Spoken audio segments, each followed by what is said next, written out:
আসসালামু আলাইকুম দর্শক। নিজেকে নির্দোষ প্রমাণ করে দেশে ফিরতে চান সাবেক প্রধান বিচারপতি S K Sinha.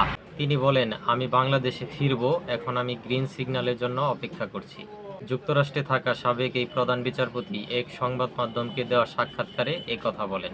S K Sinha বলেন, বাংলাদেশে আমার শেষ দিনগুলো ছিল খুবই ভয়ঙ্কর, যা ভাষায় প্রকাশ করার মতো নয়। এটা কেবল উপলব্ধি করা যায়। আমি প্রধান বিচারপতি ছিলাম, সেই আমাকেই গৃহবন্দী করে রাখা হয়েছিল। আমাকে কারো সঙ্গে যোগাযোগ করতে দেওয়া হয়নি। আমার ইন্টারনেট সংযোগ বিচ্ছিন্ন করে দেওয়া হয়। আমার বাড়ির চারপাশে নিরাপত্তা বাহিনী পাহারা দেওয়া বসায়। আমার একজন স্টাফ বাসায় ঢুকতে গেলে তাকে পেটানো হয়।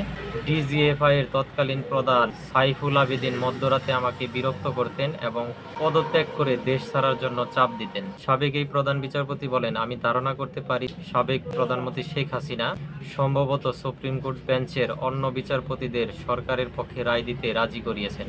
এক পর্যায়ে প্রধানমন্ত্রীর সঙ্গে বাকবিতণ্ডা চরমে ওঠে এবং আমি তাকে বলেছিলাম যে আমি এখনই পদত্যাগ করব। তিনি আরও বলেন, তখন তিনি আমাকে পদত্যাগ না করার অনুরোধ করেন এবং বলেছিলেন আমি পদত্যাগ করলে জনগণ এটা খুব খারাপভাবে নেবে। তিনি আমাকে আমার ইচ্ছামতো কাজ করার কথা বলেন।